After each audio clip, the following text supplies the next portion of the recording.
날씨가 제법 쌀쌀해졌습니다. 그럼에도 불구하고 또 예배를 사모하여서 이 자리 가운데 오신 모든 성도님들을 다시 한번 주님의 이름으로 축복하며 환영합니다. 오늘은 복음의 사람은 달려간다라는 제목으로 함께 하나님 말씀을 나누도록 하겠습니다. 이 땅의 모든 사람들은 사실 인생의 목표를 정하고요. 그 목표를 이루기 위해서 달려갑니다. 너나 할 것 없이 많은 사람들이요, 연초가 되면은 내가 올 한 해 이루고자 하는 그 목표를 세우고 그것을 향하여서 자신의 삶을 던지며 살아가지요. 어느덧 2020년도가 저물어 가고 있습니다. 10월이 거의 이제 저물어 가면서 11월, 12월 이제 약 2달 정도가 우리 앞에 남아 있습니다. 언제 이렇게 살아왔지라고 생각이 들 만큼 어느 때보다도 빨리 지나간 시간인 것 같습니다. 우리는 1년을 지내오면서 특별히 추수감사주의를 맞이할 때쯤이면 한 해 내가 어떻게 살아왔는가 그 걸음을 돌아보면서 하나님 앞에서 자신의 모습을 다시 한번 점검해 보기도 하는 것 같습니다. 오늘 우리가 살아가는 삶 속에서 그렇다면 나는 어떠한 목표를 가지고 이 땅을 살아가고 있는가에 대한 것들을 좀 돌아볼 수 있는 시간이 되었으면 좋겠습니다. 세상의 많은 사람들은 또 이 땅에 내가 이루고자 하는 목표가 또 회사의 어떤 많은 일들을 해내는 것들, 아니면 가정 안에서 자녀를 키우고 또 자녀를 출가시키는 일들, 아니면 그 모든 것들을 마무리한 다음에 내 노년의 계획을 세우면서 그것들을 어떻게 이루어 가는가에 대한 목표를 가지고 살아갈 줄 압니다. 그렇다면 우리의 신앙생활은 어떠할까요? 우리가 신앙생활 하면서도 사실 우리 나름의 목표를 정하며 지내는 것 같습니다. 때로는 교회 안에서요, 많은 훈련을 받지 않습니까? 그 훈련을 받으면서 그것이 내 목표가 되고 어떠한 성경 공부, 제자 훈련을 받은 다음에 나는 이미 목표를 달성하였어 라고 생각하면서 또 안주해지는 그러한 상황들이 참 많은 것 같습니다. 또한 직분을 받을 때도 직분을 받고 열심히 교회를 섬기지만 그 직분이 다 하면은 이제 나의 역할은 끝났어 라고 생각할 때도 많은 것 같습니다. 비단 평신도뿐만 아니라 사역자의 걸음도 비슷한 모습이 있는 것 같습니다. 20, 30년 아니면 그 이상으로 참 많은 세월 동안에 직분을 달고 사역자란 이름으로 이 땅을 걸어오면서 또 나이가 됐을 때, 또 환경이 그렇게 되었을 때에 사임을 하고 은퇴를 하는 경우가 있지요. 그러면 참 많은 분들은 20, 30년 아니면 그 이상 열심히 주님을 위해 달려왔으니 이제 그 노후는 나를 위해서, 이제 좀 나를 챙겨보면서 돌아보면서 나를 위한 삶을 살아가야 한다라고 하는 그 의식이 사실 우리 안에 깔려 있지요. 그렇기 때문에 우리도 습관처럼 이제 좀 쉬어야죠, 이제 좀 목사님만의 시간을 가지세요 라고 하는 또 우리 쪽에서의 예의를 드린다고 하는 말도 있는 것 같습니다. 그러면 이 땅을 살아가는 동안에 우리는 그러한 많은 목표와 그것을 달성했을 때로 끝나는 그런 것들을 우리는 얘기하는데, 과연 그것이 옳은 건가? 과연 그렇게 살면은 우리는 잘 살았다고 말할 수 있는 건가? 라고 하는 그 질문을 오늘 한번 던져 보기를 원합니다. 그리고 오늘 우리가 함께 읽은 이 빌립보서 말씀 안에서 과연 우리의 궁극적인 목표는 무엇이어야 하며 이 땅을 사는 동안에 우리는 무엇을 이루었을 때야 비로소 나는 이루었다, 나는 이제 조금 쉬면 된다라고 말할 수 있는가에 대한 부분들을 함께 좀 확인해 볼 수 있는 그런 시간이 되었으면 좋겠습니다. 오늘 우리가 읽은 빌립보서의 전체적인 개관을 잠깐 말씀을 드리면, 빌립보서는요, 사도 바울이 감옥에 있을 때 쓴 편지, 즉 옥중 서신이라 불리는 책 중에 한 권입니다. 감옥이라는 어떤 갇혀 있는 상태는 말하고 있지만 이 감옥이 어떠한 감옥인가는 정확하게 말하고 있지 않기 때문에 많은 사람들이 추정하건대 로마 감옥이었을 것이다 라고 생각을 합니다. 어찌되었던 바울은 이 감옥 안에서 편지를 쓰는데 누구를 대상으로 편지를 쓰냐면요, 빌립보 성도들을 향하여서 편지를 쓰고 있습니다. 빌립보 지역은 어떤 지역일까요? 사실 바울이 1차, 2차, 3차 전도 여행을 하는데요. 2차 전도 여행 때 이곳에 머무르면서 믿음의 공동체를 세워가는 모습들을 발견할 수 있습니다. 특별히 내가 성경을 읽어보면요, 자색 옷감 장사였던 루디아라는 여자를 만나서 바울이 예수님을 전하고 그가 회심하는 사건을 사도행전에서 확인할 수 있습니다. 조금 더 우리가 잘 아는 말씀이라고 할 수 있는 사건은 바울과 실라가 복음을 전할 때요, 어떤 점치는 여종 하나를 만나서 그 안에 있는 귀신을 쫓아내니까 그 여종으로 인해서 돈을 벌던 주인이요, 바울과 실라를 고발하게 되지요.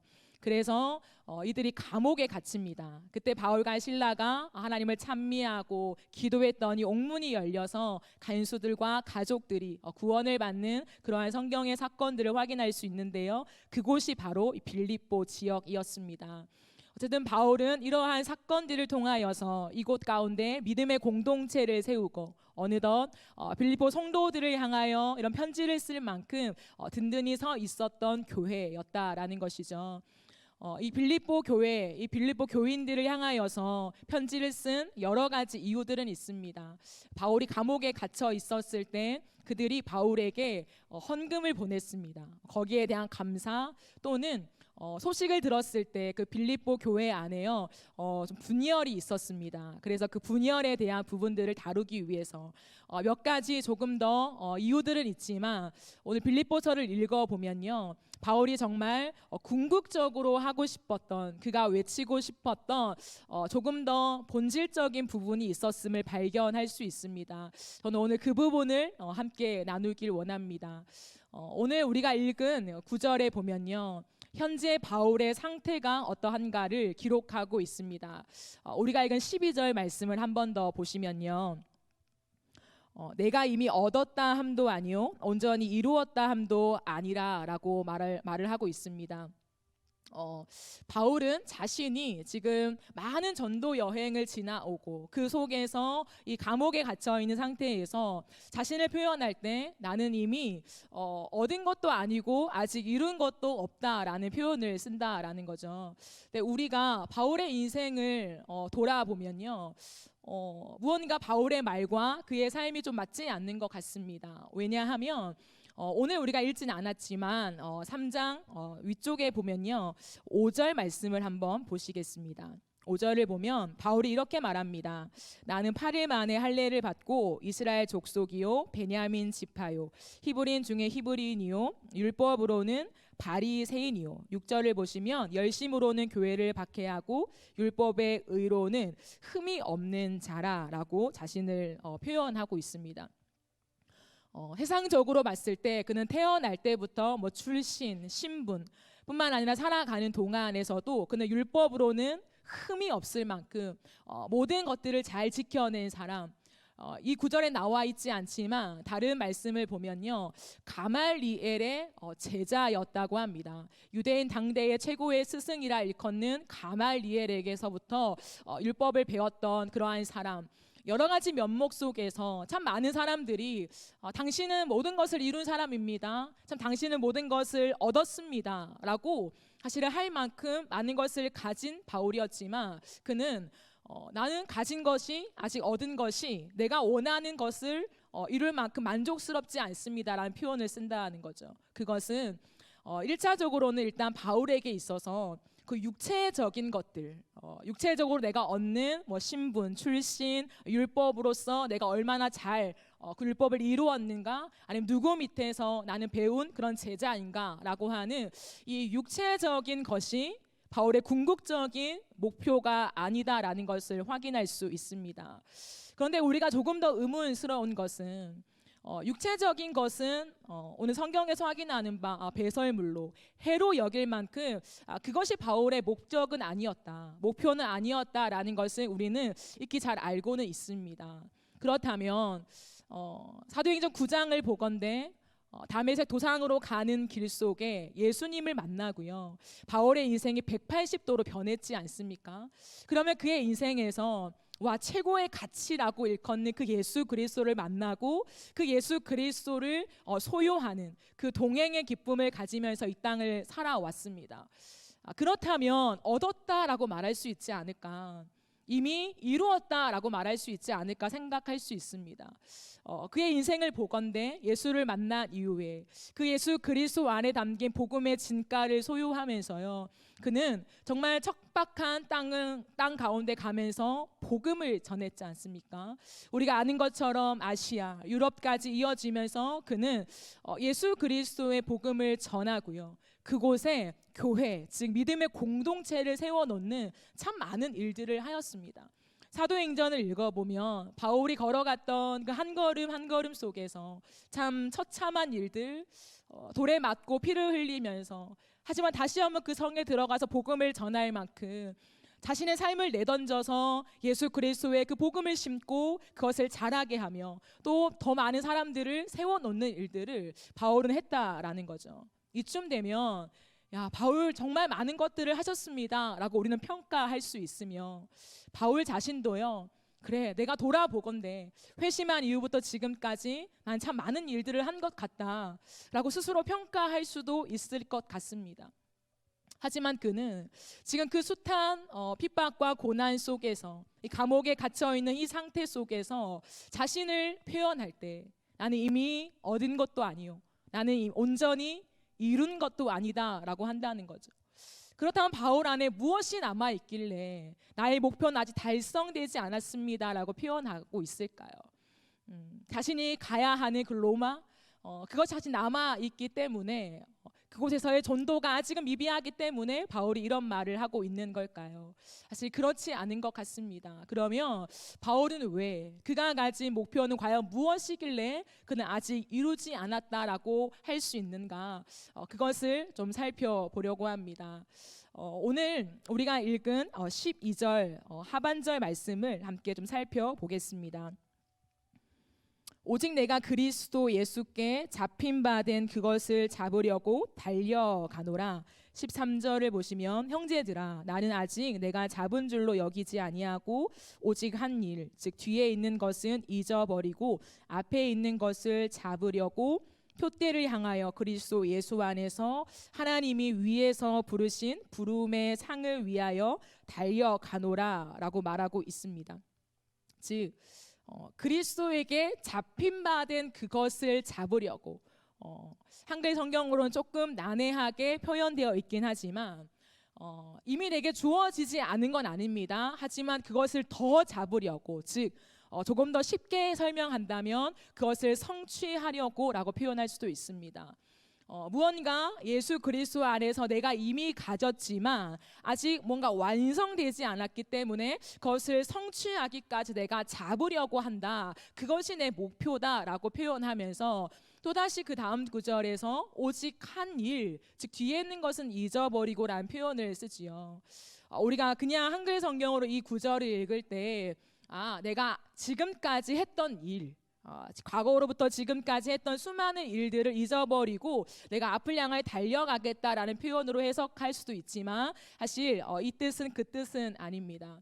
한 일이라는 것은 여태껏 해왔던 일을 말하는 것이 아니라 one thing입니다. 그러니까 한 가지 일이요. 그는 아직 한 가지 일이 남아있고 그것을 향해 나아가는데, 그것이 뭐냐면 뒤에 있는 것은 잊어버리고 내가 앞을 향하여 달려가게 만드는 그 무엇이 있다라는 거죠. 즉 과거에 내가 이룬 업적이 무엇이든, 믿음의 공동체를 몇 가구를 세웠든, 그것이 나에게 지금 중요한 것이 아니라 아직 더 중요한 그 무엇을 향하여 내가 앞으로 나아간다라고 하면서 14절에는 그것을 표대라고 하지요. 내 목표물, 내 정확한 목표물, 그 표대를 향하여 나아가는데 그것은 하나님이 위에서 부르신 부름의 상이라고 표현하기도 합니다. 그렇다면 바울이 지금 말하고 있는, 내가 아직까지 다 이루지 못한, 잡긴 했지만 다 완전히 성취하지도 내 안에 가득 채우지도 못한 아직 그 한 가지 일, 그것을 향하여 나는 달려간다라고 말하는 그 정체가 과연 무엇일까요? 오늘 본문의 해석 속에서 말한다면 그것은 의라고 할 수 있습니다. 사실 빌립보서 3장의 내용은 하나님께로부터 난 의를 바울은 설명하고 있습니다. 바울은요, 자신의 평생 동안 살아오는 동안에 그가 잡고 싶었던 게 무엇이냐면 의였습니다. 근데 바울이 해석한 바 그 의라는 것은요, 자신의 출신, 신분, 나는 유대인이야, 나는 바리새인이야 라고 하는 그 신분과 또한 율법을 정말 다 지키면서 사람들에게 존경을 받고 흠이 없게 살아가는 그 모습 속에서 의로운 자라 평가받을 수 있고 나는 의로운 사람이야 라고 생각하며 살아왔습니다. 그렇기 때문에 이 3장에서도 말하는 바 나는 열심이었다. 정말 교회를 박해하면서 그것이 하나님의 의를 이루는 줄 알고 나는 참으로 열심히 달려왔다라고 자신을 소개하고 있습니다. 바울은 지금까지 걸어온 자기의 삶이 의를 이루기 위한 그 하나님의 나라에 들어가는 데 필요한 그 의를 취하기 위하여 살아왔는데 그것이 자신이 이 땅에서 육체적으로 얻을 수 있는 것이 의라고 생각했다라는 것이죠. 그런데 그가 예수 그리스도를 만난 다음에 그토록 자신이 추구했던 의에 대한 정체가 이 땅에서 내가 스스로 얻을 수 있는 무엇이 아니라 이 땅에는 전혀 없는 저 하늘로부터 주어져야만 하는 그 정체가 바로 의구나라는 것을 확인하게 되었습니다. 그러면서 그의 인생이 바뀌면서요, 결국에는 바울은요, 이 땅을 살아가는 동안에 그 의를, 새로운 의, 정확하게 말하면 완전한 의를 쫓아 살아가는데 그것이 무엇일까요? 우리가 잘 아는 예수 그리스도이십니다. 그 완전한 의 대신은 예수 그리스도를 쫓아서 끝없이 달려간다라는 거죠. 그런데 왜 바울은 아직 잡지 못했다고 했을까? 아직 얻지 못했다고 했을까? 아직 이루지 못했다고 했을까라고 봤을 때요, 내가 받은 예수 그리스도의 의가 부족하기 때문에 나는 더 채워야 돼, 그래야 천국에 갈 수 있어 라고 하는 개념은 아닙니다. 빌립보서를 읽어보면요, 바울이 구원을 설명할 때요, 우리가 단순히 예수님을 나는 구원자로 믿습니다 라고 할 때 내가 구원을 받는다 라고 표현하잖아요. 그 단편적인 구원을 설명하진 않습니다. 즉 내가 예수를 입으로 시인하여 고백할 때 누려지는 그 거듭남의 그 사건, 그것을 향해 구원이라 표현하기보다는 구원의 전체적인 서정을 얘기합니다. 우리가 읽진 않았지만 빌립보서 2장 12절 말씀을 보면 바울이 이렇게 표현합니다. 두렵고 떨림으로 너희 구원을 이루라 라고 표현합니다.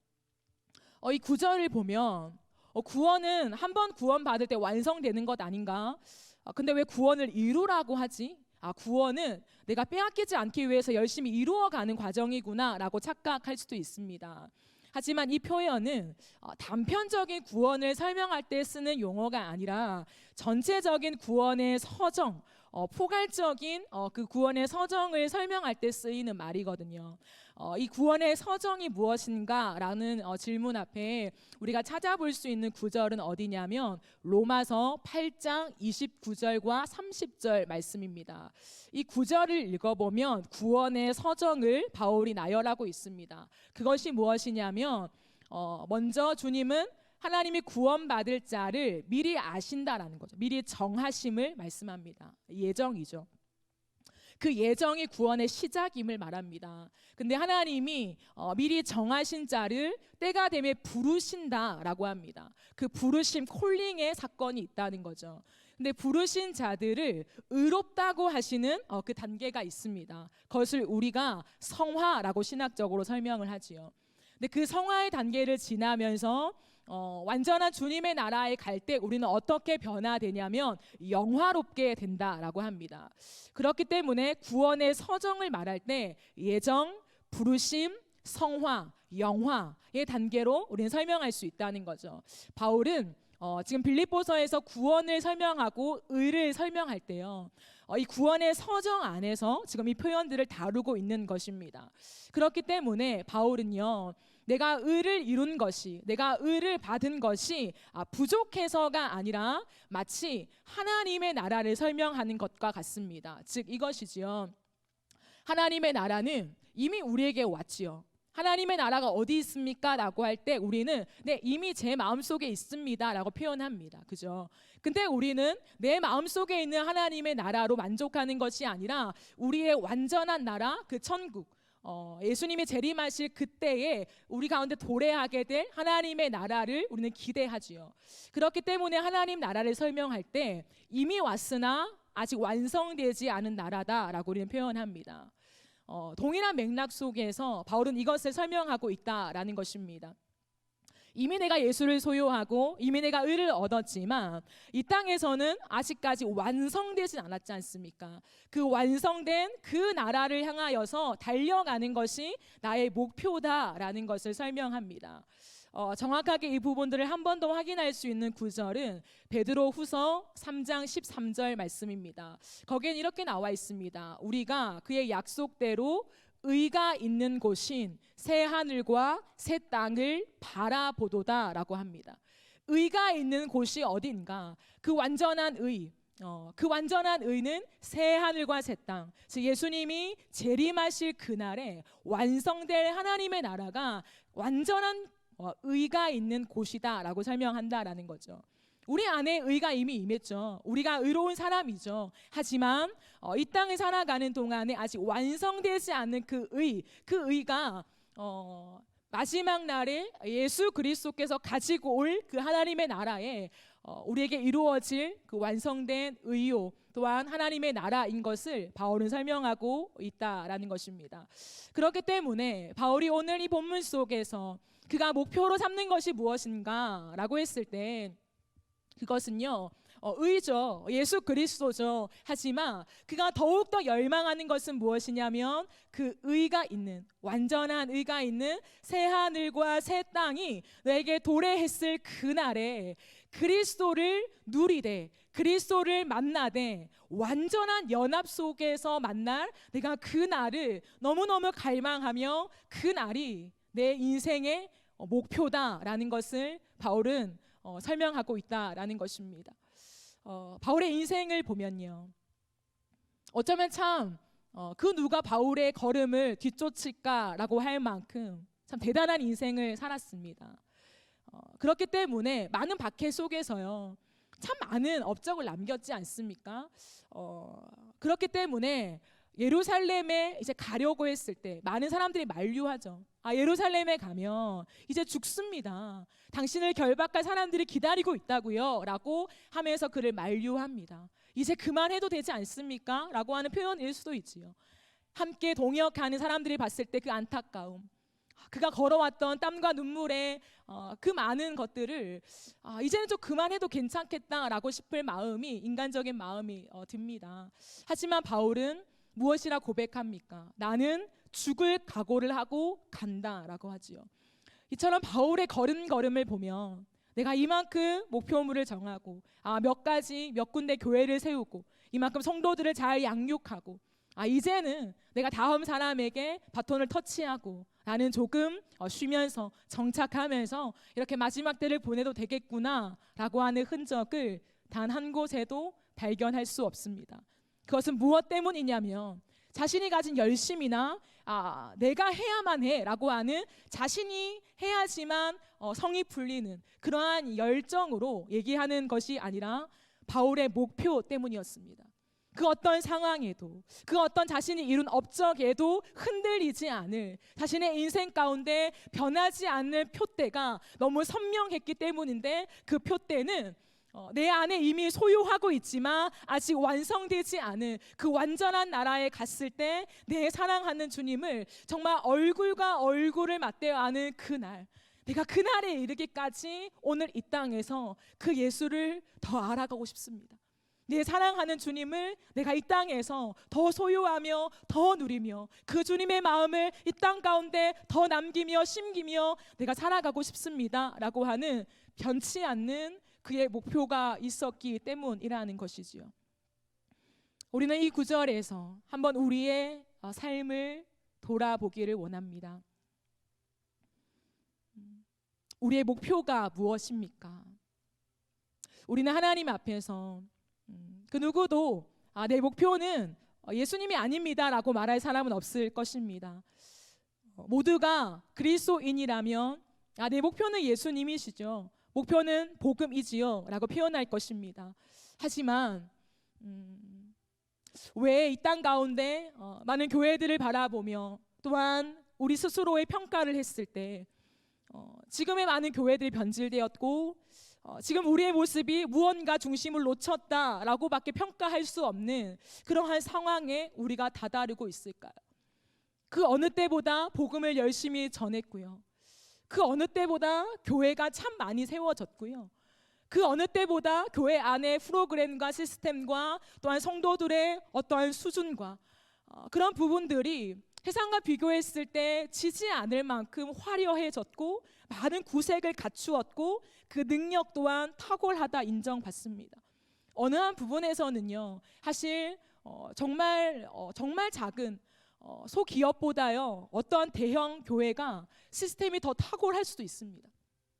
세상과 견주어 봤을 때 영적인 측면뿐만 아니라 그냥 일반적인 시스템과 조직 면에서도 어쩌면 더 탁월함을 뽐내고 있는 이 땅의 교회이지만 왜 교회를 향하여서 끊임없이 한국 교회가 골든타임입니다. 이 골든타임 안에 돌이키지 않으면 다음 세대를 잃어버립니다 라고 하는 그 위기의 말들이 끝없이 쏟아지고 있을까요? 아니, 더 정확하게 말씀을 드리면 끝없이 쏟아진 지는 너무나도 오래되었지만 왜 그 누구도 이 모든 흐름을 뒤바꿔서 이제는 한국교회 안에 다시금 부흥기다 라고 말할 수 있는 그 판을 뒤집는 일들을 하지 못하고 우리가 계속해서 이 시간들을 지나오고 있을까요?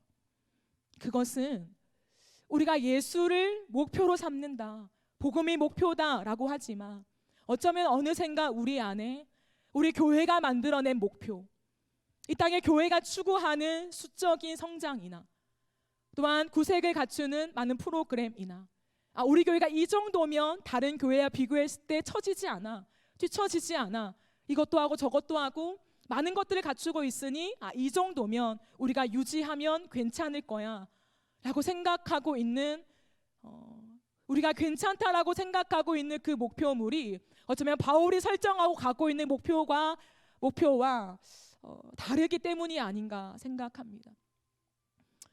우리 안에 날마다 내가 어떤 사역과 일을 잘했기 때문에 나는 만족해, 내가 오늘도 예배를 드렸고 많은 헌신을 하였고 공동체 모임을 참여하였고 그 부분에서 만족하는 것이 아니라 정말 내 안에 바울처럼 변치 않는 내 인생의 목표, 예수를 소유하였는데 이 소유한 것이 완전하진 않지만 그 완전할 그날을 소망하면서 내가 오늘도 예수님을 더 알길 원하고 내가 오늘도 그 주님을 더 닮아가길 원하고 내가 오늘도 그 안에 있는 그 고상한 지식을 더 소유하기 원하는 갈망 속에 우리가 목마름으로 주님 앞에 나아가고 있다면 어찌 이 땅에 한국교회 안에 변질되었다, 복음으로 돌아가자, 다시금 돌이켜야 한다, 돌이키지 못하면 다음 세대는 희망이 없다라는 말을 들을 수 있겠습니까? 오늘날 우리는 뻔한 얘기, 예수여야만 합니다, 예수가 유일한 소망입니다, 그 말이 필요한 것이 아니라 정말 주님 앞에 우리가 곰곰이 우리 자신을 돌아보건대 내 안에 정말 예수를 소유하는 기쁨이 충만한가? 모이지 못하고 일을 하지 못하고 많은 사람들한테 인정받지 못하고 우리가 무언가를 하고 있습니다라고 하는 그것을 성도들한테 내비치지 못한다 할지라도 내 골방에 들어가서 오늘도 예수만 생각할 때 그 감사 때문에 눈물이 나며 형언할 수 없는 그 복음으로 인하여서 내가 오늘 세상에 어떤 말을 갖다 붙인다 한들 이 복음을 해석할 표현이 없고 그렇기 때문에 겸손하게 더 엎드려서 이 복음을 묵상하건대 와, 놀랍다, 바울이 감탄하는 그 수많은 감탄사를 주님 앞에 올려드릴 수밖에 없는 그 나와 하나님과의 교제가 살아있는가, 저는 그것을 우리가 주님 앞에 철저히 확인해야 하지 않나 생각합니다. 저는 청년부를 맡으면서 청년들한테 자주 이런 말들을 표현합니다. 청년들은 꿈을 많이 꾸지 않습니까? 비전을 품고 살아갑니다. 그렇기 때문에 하나님 앞에 참 큰 꿈을 가지고 세상 속에서도 어깨를 나란히 할 만큼 그러한 실력을 갖추고 우리가 세상 가운데 하나님을 드러내기 위해서 참 많은 비전과 꿈을 가지고 10년, 20년, 30년을 반드시 계획해야 한다라고 저는 늘 권면합니다. 하지만 더 권면하는 것이 있습니다. 그럼에도 불구하고 우리가 놓치지 말아야 할 것이 있다라고 말할 때 저는 그것이 있다면 오늘을 그렇게 살아야 한다라고 말합니다. 정말 내가 주님 앞에서 내 영광 취하고 싶은 것이 아니라 주님을 위해 살아가길 원하는 꿈을 가지고 10년, 20년, 30년의 꿈을 꾼다면 그 마음처럼 오늘 내가 주님 앞에서 교제하고 내가 오늘도 말씀을 읽으며 내 영을 깨우는 그 일들을 하지 않으면 내게 그 지위가 주어지고 그 돈이 지워지고 그 명예가 지워질 때에 우리는 주님을 부인할 수밖에 없다라고 하는 그 권면의 말을 제가 늘 잘 하곤 합니다. 여러분, 우리의 삶 속에서 어쩌면 우리의 연수가 참 많이 깊어졌고 더 많은 세월들을 지나오면서 이쯤 하면 되었지, 난 하나님을 알아 라고 생각하며 우리가 과거의 내 신앙을 부여잡고 오늘을 살고 있진 않으십니까? 바울은 그 대단한 하나님과의 체험, 만남, 환상을 보고 수많은 교회를 세우고 믿음의 공동체를 세우고 누군가한테 말할 그 엄청난 리스트를 마련할 만큼 나는 이렇게 저렇게 주님을 위해 살았다라고 했지만 그가 단 한 번도 그것 자체를 뽐내고 자랑하면서 난 이쯤 하면 되었어 라고 말한 구절은 찾아볼 수가 없더라고요. 그는 언제나 내가 한 모든 것을 뒤로하고 늘 앞을 향하여 늘 전진하면서 하나님이 나를 부르시는 그날까지 나는 내가 소유한 이 예수를 조금 더 알다가 그 온전하신 주님을 배우는 그것이 내 인생의 유일한 목적이다라고 표현하고 있다라는 것입니다. 그렇기 때문에 그 주님, 그 예수 그리스도만을 온전한 목적으로 목표로 살아가는 사람의 삶의 태도는 한 가지더라고요. 오늘 바울이 말한 바 달려가노라. 이 달려가노라라는 헬라어 표현은요, 사냥꾼의 세계를 표현할 때, 사냥꾼이 사냥할 때의 그 묘사와 또 한 가지는 경기하는 자가 열심히 경기하는 그 세계를 비유하면서 쓸 수 있는 단어라고 합니다. 이 달려간다라고 하는 측면에서는 내가 끝없이 사냥꾼이 사냥을 하기 위해서 추적하듯이 나는 추적한다. 끝없이 그 목표물을 내가 소유하기 위해서 나는 쫓아간다, 추적한다라고 하는 그 표현이며 또 한 가지 경기자가 경주할 때 표현을 쓰면서 press on이라고 하는 표현이 있습니다. 그것은 밀어붙이다라는 것입니다. 즉 우리가 달리기 경기를 할 때요, 마라톤이나 이런 경기를 할 때 결승점이 있지 않습니까? 거기에는 테이프가 붙여져 있죠. 그 결승점에 이를 때에 선수들은요, 이 마지막 하나의 힘을 오롯이 다 내면서 가슴을 밀어대키면서 그 테이프를 끊어내려는 그 동작, 그것이 바로 이 표현입니다. 마지막 결승점에 이를 때까지 나는 내 가슴을 앞으로 젖히면서 나는 그 테이프를 끊어낼 거야 라고 할 때 얼마나 마지막에 그 스포트가 강하겠습니까? 그때 그 표현처럼 나는 달려간다 라고 하는 그 표현을 쓴다라는 것이죠. 바울은 오늘 감옥에 갇혀 있으면서 참 많은 복음을 위한 수고를 다한 다음에 이 감옥에 갇혀 있으면서 빌보 성도들을 향하여 표현할 때 나는 달려간다, 나는 지금도 달려간다 라고 표현하면서 바울의 인생에 변하지 않는 목표를 다시 한번 우리에게 보여주는 것 같습니다. 그것은 바울의 인생은 과연 무엇을 향하여 이토록 달려오고 지금도 달려가는가 라고 했을 때 단 한 가지, 예수 그리스도를 아는 것이라는 것이죠. 예수 그리스도를 내가 더 깊이 아는 것. 그렇기 때문에 바울은 참 많은 이 땅을 살아가면서 영적인 체험이나 아니면 자기가 수고롭게 일하는 그 복음의 땀방울 속에서 사람들과 부딪혀가는 그 인생의 얘기들 속에서 야, 정말 예수님이 이러한 분이시구나, 예수가 걸었던 삶이 이거구나 하면서 복음을 얼마큼 잘 알았을까요? 그렇기 때문에 우리는 복음이라 하며 바울 서신이라고 일컫잖아요. 그 주옥 같은 바울의 서신 속에서 우리는 복음의 진가를 확인합니다. 감탄할 만큼, 야, 어떻게 이러한 글들을 썼을까?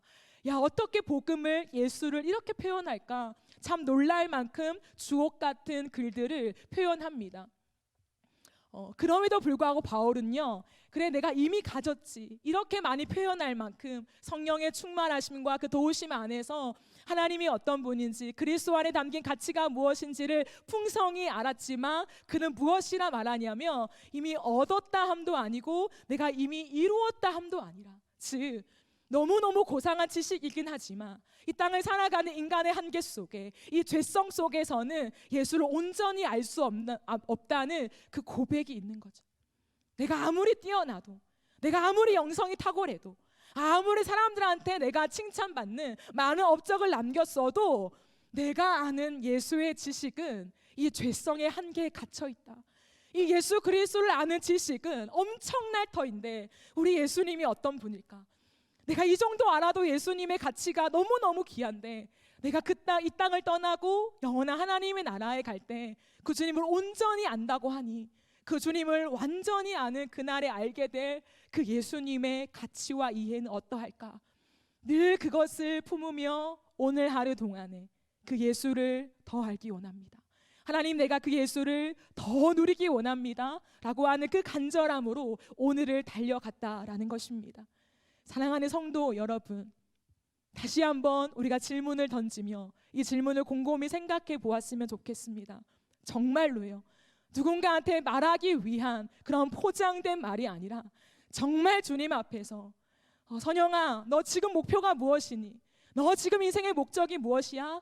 아니, 인생이라고 하면 거창하다면 오늘 하루를 살아가는 목적이 무엇이니? 너는 무엇을 바라보고 이 24시간을 살아가니? 라고 말할 때, 예 주님, 저 주님을 아는 것이요, 오늘도 내 인생에게 주어진 많은 사건 사고 속에서, 많은 일들 속에서 저는 그것을 이루었다 말하는 것이 목적이 아니라 그 모든 손길 속에, 모든 걸음 속에 내 주 예수 그리스도를 아는 것, 그 복음의 가치를 더 누리는 것, 하나님 그것밖에 제 목표는 없습니다 라고 정말 당당하게 말할 수 있을까요? 오늘 우리가 회복되어질 수 있는 비결은 많은 슬로건이나 많은 외침이나 강단에서 이처럼 저처럼요 목소리를 높여서 외치는 그 어떤 말이 없어서 한국교회가 변하지 않는 것이 아니라 한 사람 한 사람의 가슴마다 정말 진실하게 하나님 내 주 예수를 아는 것이 내 인생의 목적이요, 내가 무언가를 이루었다 말하고 싶은 이 땅의 것이 내 목표가 아닙니다 라고 하면서 오늘도 하늘을 바라보며 성경을 바라보며 예수 그리스도를 아는 지식을 더 소유하고 싶은 그 뛰는 가슴으로 걸어가는 사람들이 한 사람 두 사람 더 많아질 때에 이 한국교회는 다시 한번 일어서게 될 줄 믿습니다. 여러분, 이 땅을 살아가는 우리에게 남은 과제가 있습니다. 다음 세대이지요. 왜 우리가 그토록 달려가야 할까요? 물론 우리가, 내 자신이 그토록 주님을 더 열망해서 맞습니다. 하지만 우리에게는 또 하나의 소명이 남아 있습니다. 왜 하나님이 우리를 데려가시지 않고 이 땅에 남겨두실까? 여러 가지 소명과 이유가 있을 수 있겠습니다만 저는 그 중에 공통된 우리의 소명이 무엇이냐 물으신다면 그것이 다음 세대를 위해서 우리의 복음을 정말 진실하게 그리고 깨끗하게 온전하게 전수하는 것이라고 믿습니다. 여러분, 이 시대를 한번 보십시오. 코로나 바이러스로 인하여서 한 달 지나면 되겠지, 2달 지나면 되겠지, 이제 조금만 더 지나면 되겠지 라고 하면서 거의 1년입니다. 1년을 달려오는 동안에 겨울 성경학교, 여름 수련회, 조이스쿨, 기도회, 아니 예배조차 우리는 드리지 못하고 있습니다. 우리야 하나님을 알고 다시금 우리가 변질된 것을 고쳐나가면 되는 만큼 이미 아는 하나님의 은혜가 있지요. 하지만 이 복음의 진수를, 그리스도를 아는 지식이 가장 고상합니다 라고 하는 이 표현조차 하지 못하는 우리의 다음 세대가 너무너무 많다라는 것입니다. 온라인으로 예배를 드리고 있습니다만 여러분, 아이들이요 학교 온라인 수업에도 이미 질렸습니다. 잘 되지 않습니다. 그렇기 때문에 선생님들의 얘기를 들어보면요, 참 가관도 아닙니다. 그냥 인터넷을 틀어놓고 다른 행동들을 합니다. 게임도 하고요, 인터넷 사이트도 돌아다니고요. 그것을 확인하고 점검할 그런 부분이 없지요. 예배도 마찬가지입니다. 아이들은 습관이거든요. 아직도 그 아이들의 마음속에 복음이 없기 때문에 내가 정말 목숨 걸고 예배를 드려야지 라고 하는 아이들이 생각보다 많이 적습니다. 그렇기 때문에 습관처럼 내가 수업 듣는 것처럼 틀어놓고 딴짓도 하고 화장실도 갔다 오고 밥도 먹고 그렇게 하면서 그 예배를 드립니다. 그러면 그 예배가요, 거의 1년이 다 되어 간다고 생각해 보십시오. 복음을 알지 못하는 아이들이 1년 동안 그렇게 영적으로 방치되어서 아무런 교육도, 아무런 그리스도를 아는 지식도 전달받지 못한 채 방치되어 가고 있습니다. 어찌하여 우리가 이 상황이 이러니까 지금 조금 지나면 괜찮겠지라고 하는 이 말 속에 우리가 안주하여 있을 수 있겠습니까?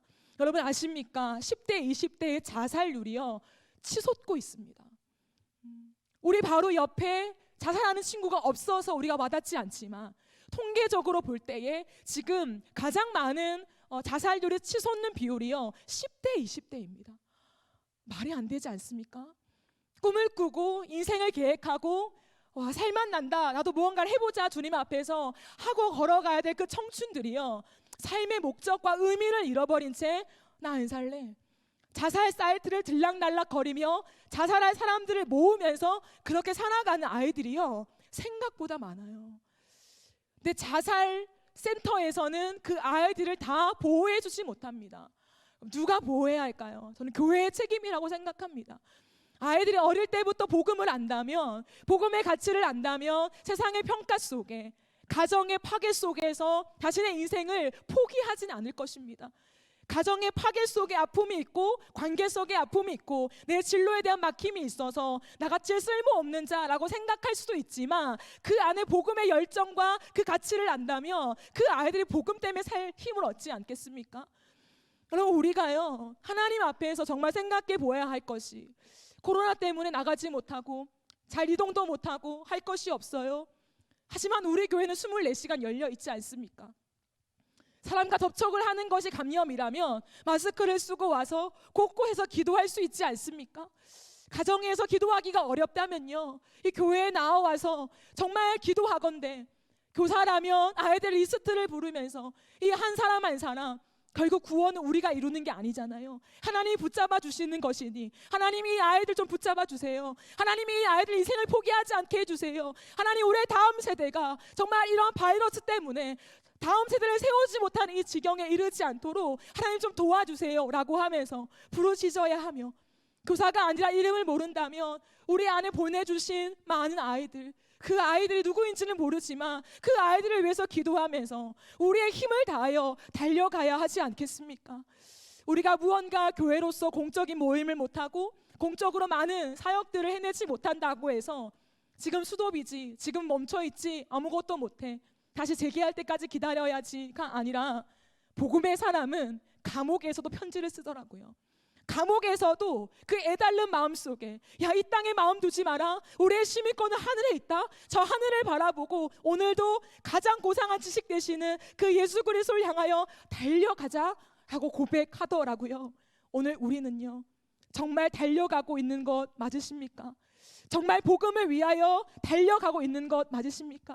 정말 우리에게 남은 마지막 과제, 이 다음 세대를 위하여서, 이 복음 전수를 위하여서, 정말 기독교라는 치명을 지우기 위하여서 이 땅에 다 쏟아져 버린 교회의 영성을 다시금 회복하기 위하여 정말 달려가고 계신 것 맞습니까?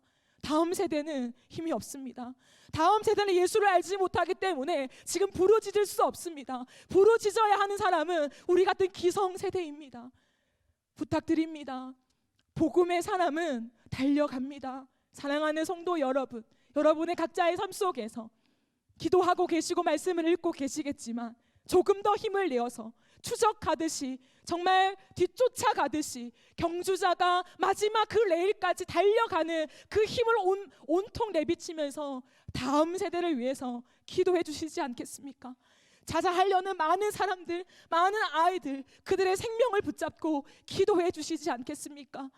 우리가 안주하지 않고 다시 한번 주님 앞에 복음으로 일어나서 우리의 종교의 행위만을 하는 것으로 만족하는 것이 아니라 이토록 살아있는 복음, 내가 표대를 향하여 그리스도 예수 안에서 하나님이 위에서 부르신 그 부름의 상을 위하여 달려가노라 라고 말하는 이 사도 바울의 고백이 오늘 저와 여러분의 진실한 고백이 되어지기를 간절히 바라고 소망합니다. 우리 시간 함께 기도하길 원합니다.